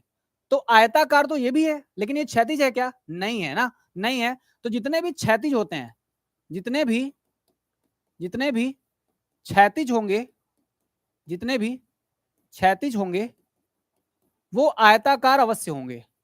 वो आयताकार मतलब जिसमें पंक्ति स्तंभ बराबर नहीं होंगे, वो आयताकार अवश्य होंगे, आयताकार अवश्य होंगे। परंतु परंतु सभी परंतु सभी आयताकार परंतु सभी आयताकार क्षैतिज नहीं होते। ठीक है, परंतु सभी आयताकार क्षैतिज नहीं होते। क्यों नहीं होते? देखिए सभी आयताकार क्षैतिज नहीं होंगे क्योंकि बेटा देखो ये भी आयताकार है, ये भी आयताकार है, जिसमें देखो ये बराबर नहीं है। आयताकार की परिभाषा होती है जिसमें स्तंभ पंक्ति बराबर ना हो, तो बराबर नहीं है, तो आयताकार तो ये है ही, लेकिन आयताकार होने के साथ साथ ये ऊर्ध्वाधर है, न कि क्षैतिज। इसलिए हमने ये कहा कि जितने भी क्षैतिज होते हैं वो सारे के सारे आयताकार तो जरूर होंगे, लेकिन जितने आयताकार होते हैं वो सारे के सारे क्षैतिज हो, ऐसा जरूरी नहीं है। और वही बात यहां भी लागू होती है कि जितने भी आयताकार होते हैं वो ऊर्ध्वाधर जरूर होते हैं, लेकिन जितने भी ऊर्ध्वाधर होंगे जरूरी नहीं कि वो हमारे पास क्षैतिज वाले बन जाए। ठीक है, तो बात समझ गए? समझ के बात ना? चलिए, जितने भी क्षैतिज होंगे वो आयताकार अवश्य होते हैं, लेकिन सभी आयताकार क्षैतिज नहीं होते। उसी तरीके से यहां भी कि जितने भी ऊर्ध्वाधर होंगे वो आयताकार अवश्य होंगे, लेकिन सारे के सारे जो आयताकार होंगे ऊर्ध्वाधर नहीं बन सकते। तो ये बात इसका उल्टा भी सही है, इसका उल्टा भी सही है, तरीके से भी याद रखिएगा। बताइए किसी को दिक्कत है? किसी को दिक्कत है तो हम लोग अब फिर से इसको रिपीट करें या फिर आगे चलें? बताइए आकाश, जय वगैरह, कोई दिक्कत? चलिए आकाश आप बताइए, आकाश बताइए। हाँ कान्हा की लाडली आप बताइए।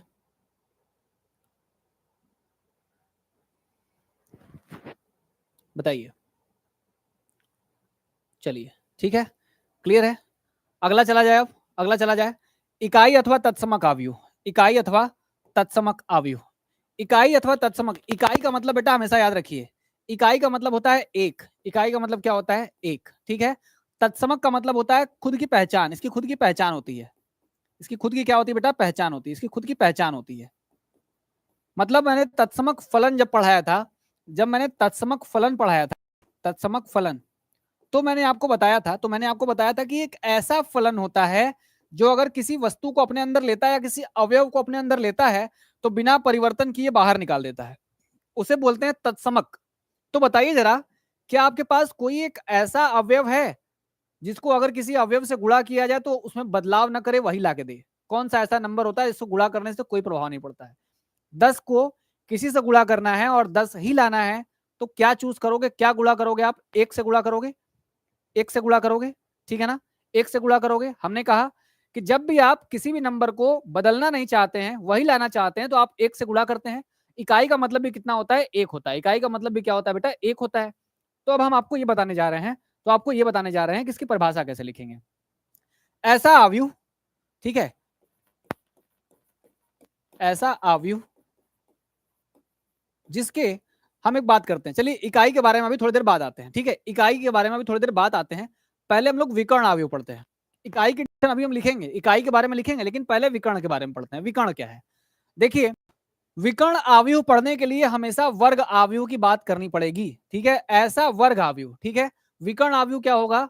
विकर्ण आव्यूह पढ़ने के लिए हमेशा हम किस आव्यूह की बात करते हैं? वर्ग आव्यूह की बात करते हैं, जिसके अंदर स्तंभ और पंक्ति की संख्या क्या होती है? बराबर होती है। तो विकर्ण आव्यूह हमेशा कैसा आव्यूह होता है? वर्ग आव्यूह होता है, ठीक। लेकिन सारे के सारे वर्ग आव्यूह विकर्ण आव्यूह नहीं होते हैं। समझिए बात को। देखिए, ऐसा वर्ग आव्यूह, ऐसा वर्ग आव्यूह, ऐसा वर्ग आव्यूह जिसके जिसके विकर्ण के अवयव, विकर्ण के जिसके केवल विकर्ण के अवयव शून्य ना हो, विकर्ण के अवयव, केवल विकर्ण के अवयव, विकर्ण के अवयव शून्य नहीं होते, शून्य नहीं होते। ठीक है, हमने क्या बताया? शून्य नहीं होने चाहिए। चलिए मान लीजिए ये आव्यूह हो गया, हमने कहा वर्ग आव्यूह। कैसा आव्यूह बेटा? वर्ग आव्यूह है। वर्ग आव्यूह मतलब 3 पंक्ति 3 स्तंभ मान लिया। हम ये कह रहे हैं कि इसका विकर्ण क्या होगा बेटा? विकर्ण होती है ये वाली लाइन, जो इधर वाली लाइन तिरछे तिरछे वाली लाइन होती है विकर्ण, एक कोने से दूसरे कोने पे। हमने कहा कि चलिए ठीक है, ये 3/3 का है। एक ऐसा आव्यूह बनाइए जिसके केवल विकर्ण वाले अवयव शून्य नहीं है, बाकी सब के सब क्या बेटा? शून्य है। बाकी सब के सब क्या? बताओ। तो ये आव्यूह कैसा आव्यूह होगा? ये ऐसा आव्यूह होगा, ठीक है। हाँ, 0 0 0 नहीं होते हैं विकर्ण। ठीक है, ठीक है। चलिए, ऐसा स्क्वायर मैट्रिक्स, ऐसा स्क्वायर मैट्रिक्स जिसके मुख्य विकर्ण के अलावा सभी एलिमेंट्स 0 होते हैं। बिल्कुल सही आंसर दिया है कान्हा के लाडली ने। ठीक है, बिल्कुल सही आंसर दिया है कि ऐसा आव्यूह जिसके मुख्य विकर्ण वाले अवयव शून्य नहीं है लेकिन बाकी सब शून्य है। तो मैंने क्या लिखा? ऐसा वर्ग आव्यूह जिसके केवल विकर्ण के अवयव शून्य नहीं होते, बाकी सारे अवयव क्या हो जाएंगे? शून्य हो जाएंगे। ठीक, तो यहां देखो बना दिया, यहां बना दिया। तो इसमें क्या कहा गया कि जितने, अच्छा इस लाइन को क्या बोलते हैं? इस वाली लाइन को बोलेंगे मुख्य विकर्ण। क्या बोलते हैं बेटा? मुख्य विकर्ण। क्या बोलते हैं? मुख्य विकर्ण बोलते हैं। मुख्य विकर्ण, ये मुख्य विकर्ण है। ठीक है, मुख्य विकर्ण। तो ऐसा अवयव जिसके केवल मुख्य विकर्ण के अवयव शून्य नहीं होते, बाकी सभी अवयव क्या होते हैं? शून्य होते हैं, उसे बोलते हैं विकर्ण आव्यूह। और विकर्ण आव्यूह जिंदगी में हमेशा क्या होता है बेटा? वर्ग आव्यूह ही होता है। बात याद रखिएगा, हमेशा याद रखिएगा कि विकर्ण आव्यूह हमेशा कैसा होता है? वर्ग आव्यूह। तो बताइए, सभी के सभी, सभी के सभी, बात समझ जाइएगा। मैंने क्या कहा? मैंने कहा कि सभी के सभी विकर्ण आव्यूह वर्ग तो जरूर होंगे, लेकिन क्या सभी वर्ग आव्यूह विकर्ण बन सकते हैं? देखिए जरा, ये आव्यूह कैसा आव्यूह? बताइए, ये आव्यूह कैसा आव्यूह है? बता दीजिए, खुद से बताइए। ये कैसा आव्यूह? आयताकार है कि वर्गाकार है? क्या है ये? वर्ग है कि नहीं है? ये वर्ग आव्यूह है? बताइए, ये वर्ग आव्यूह है कि नहीं है?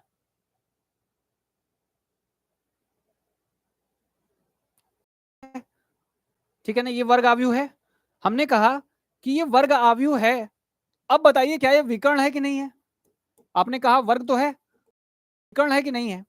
विकर्ण है? विकर्ण तो नहीं है, विकर्ण नहीं है। क्यों नहीं है? क्योंकि बस देखो, हमने कहा कि मुख्य विकर्ण वाले 0 नहीं होने चाहिए थे, बाकी सब 0 होने चाहिए थे। लेकिन यहाँ बाकी सब तो 0 नहीं है। इसका मतलब विकर्ण तभी बनेगा जब वो वर्ग रहेगा, लेकिन सारे के सारे वर्ग कभी विकर्ण नहीं बनते।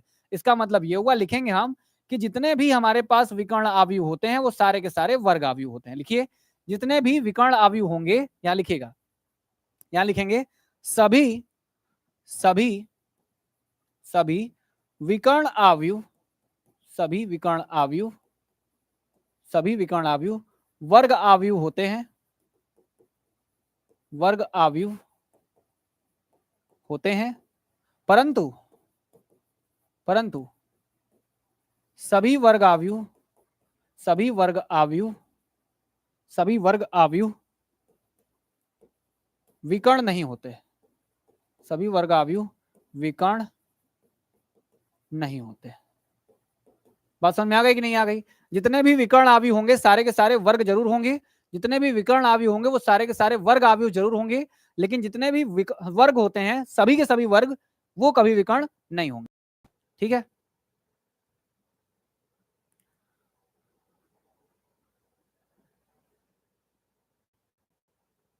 ठीक है। चलिए, ठीक है, चलिए अब देखिए आगे।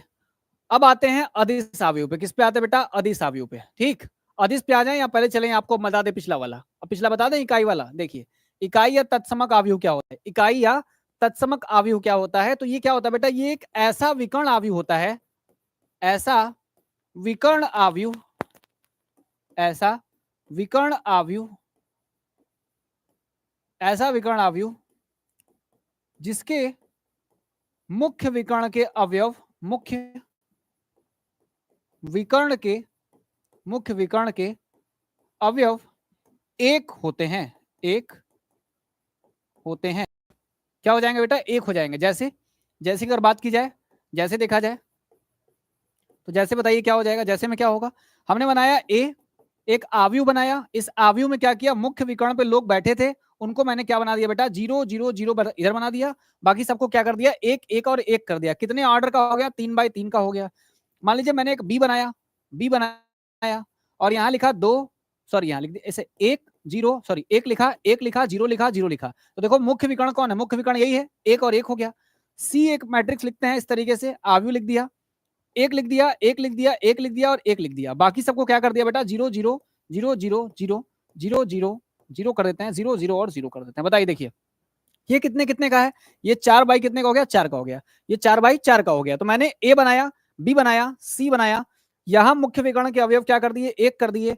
यहां मुख्य विकर्ण के अवयव एक कर दिए, यहां मुख्य विकर्ण के अवयव एक कर दिए। ये सारे के सारे अवयव जो होंगे इन्हें क्या बोला जाएगा? इन्हें क्या बोला जाएगा बेटा? इन्हें बोला जाएगा इकाई आव्यूह या आव्यूह। क्या बोला जाएगा? इकाई आव्यूह या तत्समक आव्यूह बोला जाएगा। ठीक है, चलें आगे। अब अगला देखें। चलिए, विकर्ण हो गया, विकर्ण बता दिया। बताइए, खुद से बताइए अब, क्या सारे के सारे आव्यूह इकाई आव्यूह होते हैं? क्या सारे के सारे विकर्ण आव्यूह इकाई आव्यूह होते हैं? कि सारे के सारे इकाई आव्यूह विकर्ण आव्यूह होते हैं? बताइए जरा। इकाई आव्यूह जितने भी ऑर्डर के होंगे, चाहे वो 2x2 के हो, चाहे 3x3 के हो, चाहे 4x4 के हो, क्या सभी विकर्ण होंगे? कि जितने भी विकर्ण होते हैं वो सारे के सारे इकाई होते हैं? हम पहला देख रहे हैं, आप आंसर पहला दूसरा में करिए कौन सा सही है। पहला ये बोल रहे हैं सभी विकर्ण इकाई आव्यूह होते हैं, दूसरा ये बोल रहे हैं कि सभी इकाई विकर्ण आव्यूह होते हैं। बताइए कौन सा होगा? पहला सही है कि दूसरा सही है? पहला सही है कि दूसरा सही है? हमने ये कहा, पहले स्टेटमेंट में ये कहा कि विकर्ण आव्यूह इकाई आव्यूह होते हैं, और दूसरे में ये कहा कि जितने भी इकाई होते हैं वो सारे के सारे विकर्ण होते हैं। तो दूसरा वाला बिल्कुल सही है, बिल्कुल सही। दूसरा वाला सही है कि जितने भी इकाई होंगे वो सारे के सारे विकर्ण होंगे, लेकिन जो विकर्ण होंगे वो इकाई नहीं बनेंगे। इकाई बनने के लिए सबको एक बनना पड़ता है। इकाई बनने के लिए सबको क्या बनना पड़ता है? एक बनना पड़ता है। लेकिन यहाँ देखिए, देखिए यहाँ ये क्या एक है? क्या ये सब एक थे? नहीं थे ना। 1 2 और 3 अलग अलग थे, लेकिन ये क्या था? विकर्ण था। इसका मतलब जितने भी विकर्ण होते हैं वो सभी इकाई नहीं होते, लेकिन जो एक बार इकाई बन गया वो विकर्ण तो बनेगा ही बनेगा। ठीक है, चलिए अब आते हैं अदिश आव्यूह पे। अदिश आव्यूह पे ऐसा विकर्ण आव्यूह, ऐसा विकर्ण आव्यूह, ऐसा विकर्ण आव्यूह, ऐसा विकर्ण आव्यूह जिसके जिसके विकर्ण के अवयव समान हो, जिसके विकर्ण के अवयव समान हो, विकर्ण के अवयव एक समान हो, विकर्ण के अवयव क्या बेटा? एक समान हो। ठीक है, क्या बोलेंगे उसे? ऐसा विकर्ण आव्यूह, ऐसा विकर्ण आव्यूह जिसके विकर्ण के अवयव एक समान हो, जिसके विकर्ण के अवयव एक समान हो, उसे क्या बोला जाएगा? उसे अदिश आव्यूह कहा जाता है। उसे अदिश, उसे अदिश आव्यूह कहा जाता है। अदिश आव्यूह कहा जाता है। क्या बोलते हैं बेटा? अदिश आव्यूह बोलते हैं, उसे अदिश आव्यूह कहा जाता है। जैसे अगर हम लिखें, जैसे हम लिखें, अगर एग्जाम्पल की बात करें, अगर एग्जाम्पल की बात करें तो एग्जाम्पल में ये कह देते हैं कि मान लीजिए यहाँ 2 हो गया, 2 हो गया, 2 हो गया, 0 हो गया, 0 हो गया, 0 हो गया, 0 हो गया, 0 हो गया, 0, क्योंकि विकर्ण बनाना है ना। विकर्ण में क्या होता है? विकर्ण में क्या होता है? विकर्ण में खाली मुख्य विकर्ण वाले होते हैं, बाकी सब 0 होते हैं। इसने कहा कि ऐसा मुख्य विकर्ण बनाइए जिसमें सभी एक समान हो। तो 2 2 और 2 हो गया। अब क्या बना सकते हो? 5 5 5 बना लो, बाकी सबको क्या कर दो? 0 0 0 0 0 और 0 भर दो। ठीक है, या तुम ऐसे बना लो, 3 3 और 3 बना लो, बाकी सबको क्या कर दो? बाकी सबको 0 0 0 और 0 कर दो। ठीक है, बाकी सबको 0 0 कर दो। ठीक है, ये भी सही है। ये भी क्या हो गया? हमारा अदिश आव्यूह हो गया। लेकिन अब मुझे एक बात बताओ, अदिश में और इकाई आव्यूह में क्या अंतर है? अदिश आव्यूह में और इकाई आव्यूह में क्या अंतर है? इसमें भी सब एक एक एक होते थे, और यहां भी सब 2 2 2 5 5 5 3 3 3 बराबर ही तो है। तो दोनों में क्या अंतर है बताइए? स्केलर मैट्रिक्स है। हाँ बिल्कुल सही, स्केलर मैट्रिक्स है, स्केलर है। बताइए दोनों में क्या अंतर आएगा तब?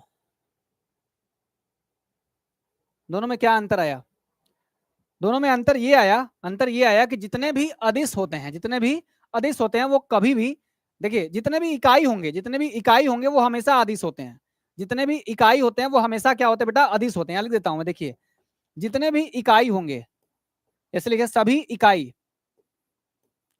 सभी इकाई आव्यूह, सभी इकाई आव्यूह, सभी इकाई आव्यूह अदिश आव्यूह होते हैं, अदिश आव्यूह होते हैं, आव्यूह होते हैं। परंतु विपरीत सत्य नहीं है, परंतु विपरीत आवश्यक नहीं है, आवश्यक नहीं है। ठीक है, परंतु विपरीत आवश्यक नहीं है। ठीक है, जो विपरीत होगा वो आवश्यक नहीं है। ठीक है, बात समझ में आई? कैसे हुआ बताइए? आइडेंटिटी में एक होता है। ठीक है, सही है। देखिए हमने कहा ना, हमने कहा कि ऐसा विकर्ण अवयव बनाइए जिसके विकर्ण के अवयव जो हो वो एक समान हो। भाई अगर एक समान अवयव हो गए तो वो अपने आप अदिश बन जाएगा। तो बताइए, तो बताइए इकाई वाले में सब एक समान होता है कि नहीं होता है?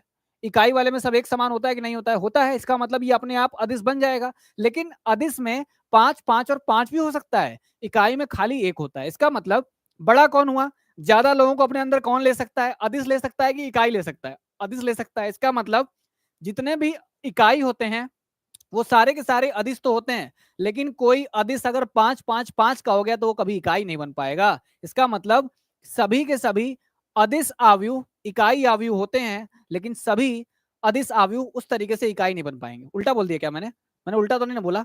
देखिए सभी इकाई आव्यूह जो होते हैं वो अदिश होते हैं, लेकिन विपरीत आवश्यक नहीं है, क्योंकि जितने भी अदिश होंगे वो जरूरी नहीं कि इकाई भी बन जाएं। बताइए समझ में आया कि नहीं आया? नहीं आया तो उसको फिर से एक्सप्लेन किया जाएगा, बता दीजिए। अगर ना आया हो तो आप पूछ सकते हो, फिर से पूछ सकते हो। अगर ना आया हो तो बच्चों आप फिर से पूछ सकते हो एक बार। लेकिन इन चीजों को एक बार आप अच्छे से बैठ के समझेंगे, पढ़ेंगे, तो आपको समझ में आएगा कि हाँ मैं क्या कहने का ट्राई कर रहा हूँ। ठीक, मैं क्या कहने का ट्राई कर रहा हूँ सभी आपको समझ में आ जाएंगे। ठीक, चलिए क्लियर है? बस कोई हिचकिचा के नहीं बोलेगा कि मुझे नहीं आ रहा, मुझे नहीं आ रहा। बोल सकते हो आप लोग, क्लियर बोल सकते हो एकदम कि आ रहा तो आ रहा, नहीं आ रहा नहीं आ रहा है। चलिए ठीक है, चलिए कोई डाउट होगा तो आप लोग जरूर पूछिएगा, डाउट होगा तो जरूर पूछिएगा। देखिए दो आव्यूह आपको और पढ़ने हैं अभी। ठीक है, दो आव्यूह आपको और पढ़ने हैं। कौन कौन पढ़ना है? ऊपरी त्रिभुजीय आव्यूह पढ़ना है और निम्न त्रिभुजीय पढ़ना है। ये आव्यूह के आज मैं प्रकार पढ़ा के खत्म कर दूंगा, उसके बाद मैं कल से सवाल स्टार्ट करने वाला हूँ अब। ठीक है, ये आव्यूह के आज प्रकार हैं, ये आज आव्यूह के सारे प्रकार हो गए। ठीक है, मूव टू नेक्स्ट। ठीक है, चलिए देखिए ऊपरी त्रिभुजीय आव्यूह क्या होता है। ऊपरी त्रिभुजीय आव्यूह क्या होता है? हम ये कह रहे हैं अगर त्रिभुज ऊपर बना, त्रिभुजीय का मतलब बेटा त्रिभुज, बस समझो त्रिभुज, त्रिभुज ऊपर बना, ऊपर बना, ऊपर बना तो ऊपरी त्रिभुजीय। अगर त्रिभुज नीचे बना, अगर त्रिभुज नीचे बना, अगर त्रिभुज कहां बना? नीचे बना, तो निम्न त्रिभुजीय आव्यूह। ठीक है, चलिए बात मेरी सुनिएगा। अगर आप एक वर्ग आव्यूह बना लीजिए, वर्ग आव्यूह बना लीजिए, इस वर्ग आव्यूह में ये कहिए कि मुख्य विकर्ण, मुख्य विकर्ण ये हो गया, मुख्य विकर्ण के नीचे वाले अवयव क्या हो जाएं? शून्य हो जाएं, और ऊपर वाले शून्य ना हो। देखो ये है मुख्य विकर्ण, ये क्या बेटा? ये है मुख्य विकर्ण। मुख्य विकर्ण, मुख्य विकर्ण के ऊपर वाले शून्य नहीं है, ऊपर वाले देखो शून्य नहीं है, लेकिन नीचे वाले सारे के सारे क्या हो गए? शून्य हो गए। ये है हमारी बाउंड्री, बाउंड्री के बाहर वाले ऊपर वाले शून्य नहीं है, नीचे वाले शून्य है। तो जिधर शून्य होगा उधर नहीं जाना है, जिधर शून्य होगा उधर नहीं जाना है, जहां शून्य नहीं है वहां जाना है। तो बताइए ये हो गया ऐसे, ये हो गया ऐसे, इसको ऐसे खींच देखिए ट्रायंगल बन रहा है कि नहीं बीच में? देखिए एक त्रिभुज बन रहा है ना, एक त्रिभुज बन रहा है, जहां जाना है वहां नंबर होना चाहिए, जीरो नहीं होना चाहिए। तो देखिए त्रिभुज कहां बन रहा है? त्रिभुज बन रहा है मुख्य विकर्ण के ऊपर। त्रिभुज अगर मुख्य विकर्ण के ऊपर बन रहा है तो उसे बोलेंगे ऊपरी त्रिभुजीय। और अगर ये आव्यूह ऐसा होता, अगर आव्यूह ऐसा होता जिसमें हमारा मुख्य विकर्ण यहाँ पे है, मुख्य विकर्ण यहाँ पे है, 5 हो गया, 6 हो गया, 7 हो गया, ये सब कितने हो गए? 0 हो गए। तो हमारा मुख्य विकर्ण कहाँ होगा? यहाँ होगा, यहाँ होगा। और उसके उधर 0 है तो उधर जाना नहीं है। कहाँ जाना है बेटा? जाना है अब नीचे, जाना है नीचे। तो बताइए जरा त्रिभुज अब कहां बन रहा है? त्रिभुज बन रहा है मुख्य विकर्ण के नीचे बन रहा है, मुख्य विकर्ण के नीचे बन रहा है। इसका मतलब यह है निम्न त्रिभुजीय आव्यूह। क्या है ये? निम्न त्रिभुजीय आव्यूह। तो परिभाषा कैसे लिखोगे? परिभाषा कैसे लिखोगे बता दो पहले। फिगर से समझ में आया कि नहीं आया? बता दो फिगर से जैसे मैंने समझाया वो समझ में आया कि नहीं है? बस जल्दी ही स्टार्ट होगा, यही जल्दी ही स्टार्ट होगा कंटिन्यूटी। ठीक, कंटिन्यूटी जल्दी। और कंटिन्यूटी वगैरह में, ठीक है, कंटिन्यूटी वगैरह में जो शॉर्ट ट्रिक्स, कंटिन्यूटी वगैरह में जो शॉर्ट ट्रिक्स सवालों को आसानी से करने का तरीका, ताकि जब आप एग्जाम दें 12 के बाद तो कॉन्टिन्यूटी डिफरेंशियबिलिटी में जो आसान तरीके शॉर्ट ट्रिक्स वाले होंगे वो मैं आपको बताऊंगा। लंबा प्रोसेस जो आपको बोर्ड में करके आना वो तो बताऊंगा ही, एग्जाम में जो करके आना जिससे आपके एमसीक्यू क्वेश्चन बहुत जल्दी सॉल्व हो जाएंगे, पहचानना होगा कैसे, वो सारी चीजें मैं आपको कॉन्टिन्यूटी में पढ़ाऊंगा, जिसे हम लोग सततता बोलते हैं। ठीक है, ऐसा स्क्वायर मैट्रिक जिसमें विकर्ण के ऊपर ट्रायंगल हो एंड डाउन। हाँ ठीक है, देखिए मुख्य विकर्ण के नीचे के सभी एलिमेंट जीरो हो जाएं, बहुत सही बात। ठीक है, यदि बहुत तेज, मतलब आप बच्चों से ये जान के अच्छा लग रहा है कि आपको चीजें पहले से पता रह रही हैं, आप लोगों को चीजें पहले से पता है। ठीक, कई ऐसे बच्चे होते हैं जिनको फिर भरते रहो भरते रहो भरते रहो, चीजें समझ में नहीं आती हैं। ठीक, तो ऐसा आव्यूह, ऐसा वर्ग आव्यूह लिखे ना, ऐसा विकर्ण आव्यूह लिखते हैं, ऐसा विकर्ण मत लिखिए, विकर्ण लिखें तो दिक्कत हो जाएगा, विकर्ण मत लिखिए, ऐसा वर्ग लिखिए, ऐसा वर्ग आव्यूह, ऐसा वर्ग आव्यूह जिसके जिसके मुख्य विकर्ण, जिसके मुख्य विकर्ण के नीचे नीचे के सभी अवयव, नीचे के सभी अवयव, नीचे के सभी अवयव शून्य हो। ठीक है, क्या बताया बेटा मैंने, ऐसा वर्ग आव्यूह जिसके मुख्य विकर्ण के नीचे के सभी अवयव क्या हो गए, शून्य हो गए। नीचे के सभी अवयव शून्य हो गए, इसका मतलब क्या बनेगा, क्या बनेगा हमारा, 1 बन गया, 4 बन गया, मान लो 3 बन गया, 2 बन गया, 4 बन गया, 6 बन गया, यहां हो गया 0, यहां हो गया 0, यहां हो गया 0। बताओ हो गया कि नहीं हो गया, हो गया कि नहीं। ये रहा मुख्य विकर्ण, ये रहा मुख्य विकर्ण, और मुख्य विकर्ण के नीचे सारे वो क्या हो गए, 0 हो गए। तो ट्रायंगल कहां बनेगा, ट्रायंगल बनेगा ऊपर। अगर ऊपर ट्रायंगल बन रहा है इसका मतलब ऊपरी त्रिभुज ही है। और उसी के परिभाषा को उल्टा करके नीचे लिख दिया जाए तो लिखेंगे ऐसा वर्ग आव्यूह, ऐसा वर्ग आव्यूह, ऐसा वर्ग आव्यूह जिसके, ऐसा वर्ग आव्यूह जिसके मुख्य विकर्ण, मुख्य विकर्ण के ऊपर, मुख्य विकर्ण के ऊपर, देखो नाम से कंफ्यूज मत होना कभी। निम्न त्रिभुजी में बच्चा क्या करता है गलती, निम्न त्रिभुजी में कहता है कि मुख्य विकर्ण के नीचे शून्य हो, उल्टा कर देता है, मतलब नाम से देखता है। नहीं भाई, निम्न त्रिभुजी का मतलब त्रिभुज नीचे बनना चाहिए, त्रिभुज नीचे तब बनेगा जब नीचे 0 नहीं होगा। ठीक है, तो ऐसा वर्ग आव्यूह जिसके मुख्य विकर्ण के ऊपर के अवयव, ऊपर के अवयव, ऊपर के अवयव शून्य होते हैं। ऊपर के अवयव क्या होते हैं बेटा, शून्य होते हैं। ऊपर के अवयव शून्य होते हैं, उसे क्या बोला जाएगा, उसे बोला जाएगा निम्न त्रिभुजीय आव्यूह। क्या बोला जाएगा, निम्न त्रिभुजीय आव्यूह बोला जाएगा। ठीक है, चलिए चलिए, ठीक है ठीक है ठीक है, निम्न त्रिभुजीय आव्यूह। ठीक है, बताऊंगा बिल्कुल, ट्रिक भी बताऊंगा, कंटिन्यूटी वगैरह में जो ट्रिक मैं बताऊंगा उससे आप देखिएगा कि आप जब एग्जाम आगे देंगे 12th के बाद तो बहुत काम आने वाले वो सारी चीजें।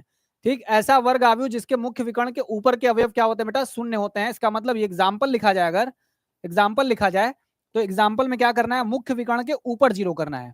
तो मुख्य विकर्ण बना लो पहले, 1 2 मान लो 5 बना दिया, तो मुख्य विकर्ण के ऊपर 0 होना चाहिए। तो यहाँ बना दो 0 0, यहाँ बना दो 2 4 6, तो देखो हो तो गया, हो तो गया, ये हो गया मुख्य विकर्ण। मुख्य विकर्ण के नीचे देखो क्या बन रहा है, त्रिभुज बन रहा है, नीचे त्रिभुज बन रहा है। और अगर त्रिभुज नीचे बन रहा है तो ये कौन सा रहेगा, निम्न त्रिभुजी रहेगा। ऊपर बनता तो ऊपरी त्रिभुजी होता। ठीक है, याद रहेगी बात। इसको बोलते हैं अपर ट्रायंगुलर मैट्रिक्स, यूटीएम।